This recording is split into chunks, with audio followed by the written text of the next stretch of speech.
पहला प्रश्न है, गद्य साहित्य का इतिहास या गद्य विधाओं का परिचय। मतलब जो हमारी हिंदी व्याकरण है कक्षा 10 से लेकर 9, 10, 11, 12 क्लास तक यहाँ पर आएगा। देख लीजिए, सबके लिए इम्पोर्टेंट ही व्याकरण यहाँ पर आपकी। तो जो गद्य, यहाँ पर गद्य की हम परिभाषा देख लेते, कुछ इस प्रकार रहेगी। तो यहाँ पर देख लीजिए, मनुष्य की भाषा विचारों की अभिव्यक्ति को धारण बोलचाल, क्या कह रही है, तो मनुष्य की भाषा विचारों की अभिव्यक्ति को साधारण बोलचाल में गद्य कहा जाता है। तो क्या बोल रहा है प्रश्न हमारा, जो गौर से पढ़िएगा, मनुष्य की भाषा, जो भाषा है विचार है। मतलब जैसे हम कोई भाषा बोल रहे हो, कोई उर्दू बोल रहा है, कोई फारसी बोल रहा है, कोई हिंदी बोल रहा है, कोई इंग्लिश बोल रहा है, कोई विचार, किसी के विचार कैसे है, किसी के विचार कैसे है, इस प्रकार अभिव्यक्ति को साधारण बोलचाल। जैसे साधारण बोलचाल हम आपसे प्रश्न कर रहे हैं, आपको समझा रहे हैं, एक साधारण बोलचाल हो गई, इसे क्या कहा जाता है, गद्य। आपको यहीं पर बताया जाएगा, घर आपको बिल्कुल याद करने की जरूरत नहीं रहेगी, इसी वीडियो में आपको यहीं पर करा दिया कवर जाएगा इस प्रकार। तो यहाँ पर अच्छे से स्क्रीनशॉट ले लीजिए इसका, आगे ही समझ में। फिर से बोल लेते हैं, मनुष्य की भाषा विचारों की अभिव्यक्ति को साधारण बोलचाल को गद्य कहा जाता है। इसी प्रकार जो आपकी इसकी थोड़ी सी यहाँ पर देख लीजिए क्या बोल रहा है, समझाऊंगा, स्क्रीनशॉट ले लिया आपने। आगे देखते हैं, गद्य के माध्यम से हम हमारे दैनिक जीवन के सभी कार्यों को संपन्न कर सकते हैं।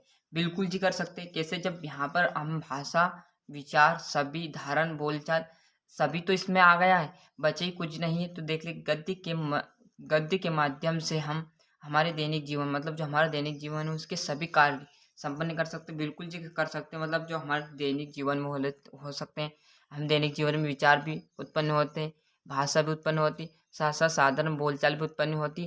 तो इसी में यह प्रश्न छुपा हुआ कि गद्य के माध्यम से हमारे जीवन के सभी कार्यों को संपन्न कर सकते हैं। पहला तो ये हो गया। दूसरा क्या बोल रहा है, यहीं पर याद कराऊंगा, फिर बोल रहा हूँ आपको, बस आप प्रश्न में और अच्छे वीडियो में बने रहिए लास्ट तक।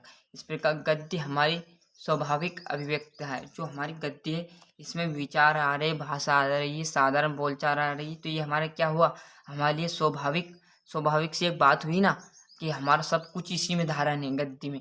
तो देख लीजिए, जो गद्य हमारी स्वाभाविक अभिव्यक्ति है। इस प्रकार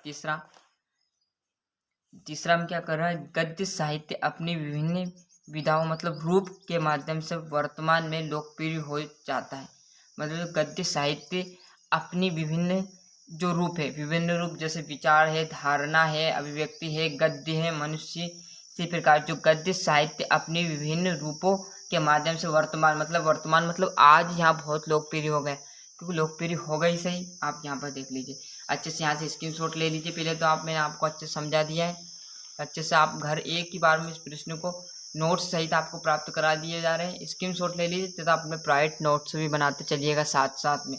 बस आपको एक बार पढ़ने की जरूरत रहेगी, फिर आपको बिल्कुल यहाँ पर पढ़ने की आवश्यकता नहीं रहेगी परीक्षा तक। आपको यहाँ बता दूँ।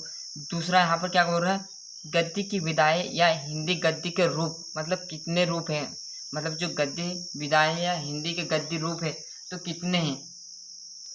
तो इस प्रकार देख लिए, वर्तमान में हिंदी गद्य की 16 विधा है, मतलब 16 प्रकार के पूरे गद्य है। क्या क्या आ सकता है, सिर में निबंध, हाँ बिल्कुल निबंध हो सकता है, नाटक हो सकती है, क्योंकि हमारे दैनिक जीवन में परिवर्तन हो रहे। मैंने आपको यहाँ पर बताया था, गद्य हमारे दैनिक जीवन के सभी कार्यों को संपन्न करता हुआ, अपने गद्य नोट्स में यहाँ पर ध्यान से पढ़ा होगी, गद्य माध्यम से हमारे दैनिक जीवन के सभी कार्य संपन्न कर सकता है। तो उसमें आपकी निबंध भी आ गया, नाटक आ गई। इसी प्रकार देखिए सब आएगा, जो मैंने यहाँ पर आप प्रश्न पहले वो बता दिया, इसलिए आपको इसमें ही आपके जो आएगी एकांक आएगी, उपन्यास, कहानी, जीवनी, आत्मकथा, किसी की आत्मकथा हम लिख रहे हैं, साय स्मरण जो दूसरे के ऊपर से लिखा जाता है, रेखा चित्र, यह रिपोर्ट, आज किसी के आप यहाँ पर रिपोर्ट बता रहे हैं कि दुर्घटना हो गई तो वो आप यहाँ पर बता रहे हैं। गद्य काव्य, आलोचना, किसी की लोचना हो चुकी, पत्र किसी ने आपको पहुँचाया होगा। इस प्रकार आप जीवन गद्य माध्यम से हमारे जीवन के दैनिक सभी कार्य संपन्न होते। तो ये सभी तो आ गए, उसी में ही प्रश्न छुपा हुआ है, आपने ध्यान से पढ़ा हो तो। और यहाँ पर 2 प्रश्न जो आपके दिए गए, 15वां और ये 16वां। इस प्रकार जो आपकी गद्य की विधाएं हिंदी गद्य के रूप मैंने बता दी है, आपको यहाँ से अच्छे से स्क्रीनशॉट ले लीजिए, नहीं लिया हो तो। और प्रोवाइड आप नोट्स अपने खुद के जो आपके हैं वो आप बनाते चलिएगा साथ साथ में, ये देख लीजिएगा। इसी के साथ जो आपका यहाँ पर तो हम लोग पूरी 16 पढ़ चुके हैं। इसमें देख ले गद्य के प्रमुख 5 विधाएं प्रचलित है। मतलब जो 16 हमने पढ़ी हुई इसमें से 5 प्रचलित जो बहुत ही इंपॉर्टेंट है। वो कौन सा? निबंध आपका आ जाएगा, इसी प्रकार नाटक आ जाएगा, एकांकी आ जाएगा, उपन्यास आ जाएगा और कहानी आ जाएगा। जिसमें आपके बहुत ही इसी में ही आपकी व्याकरण पूरी छुपी हुई कि नाटक किसे कहते हैं, नाटक की विशेषता, नाटक की तत्व, इस प्रकार एकांकी की परिभाषा, एकांकी की विशेषता, नाटक एकांकी में अंतर, एकांकी उपन्यास में अंतर, उपन्यास नाटक में अंतर, उपन्यास की परिभाषा, उपन्यास की विशेषता, कहानी नाटक में अंतर, कहानी एकांकी में अंतर, कहानी किसे कहते हैं, कहानी की विशेषता, कहानी उपन्यास में अंतर, उपन्यास एकांकी में अंतर। मतलब निबंध ने इन्हीं 5 चीज़ों में भी पूरी आपकी व्याकरण समटी हुई। तो इस प्रकार मैंने आपका नाटक कैसे कहते हैं, नाटक एकांकी में अंतर ये भी डाल दिया। वीडियो नहीं देखा हो तो जल्दी से देख लीजिएगा। आपकी स्टार्टिंग से 0 लेवल से आपकी व्याकरण यहाँ पर चालू हो चुकी है।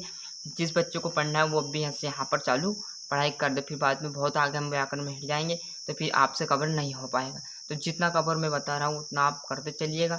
यहीं पर बताऊँगा, यहीं पर आपको याद कराऊँगा। सिर्फ आप प्रिंटेड नोट से आपके यहाँ पर उपलब्ध कराए जा रहे, बस आप उन्हें घर पर अच्छे से उतार लीजिए। यदि आपने अभी तक चैनल को सब्सक्राइब नहीं किया तो चैनल को फटाफट से सब्सक्राइब कर दीजिएगा तथा नोटिफिकेशन को ऑन कर लीजिए, क्योंकि इसकी जो अगली वीडियो है निबंध से हम यहाँ पर स्टार्ट करेंगे। फिर नाटक एकांकी यहाँ पर ऐसी वीडियो मैं आपको रोज़ पर डे उपलब्ध करा दूँगा। सुबह और शाम आपकी वीडियो यहाँ पर उपलब्ध करा दी जाएगी। तो अच्छे से मेहनत करना है और उन्हें भी अच्छे से कवर करते चलिएगा तथा अपने दोस्तों के साथ वीडियो को जरूर शेयर कीजिए। अगली वीडियो में जब तक के लिए अच्छे से इन्हें एक बार पढ़ लीजिए जिसमें आपको याद हो जाएगी।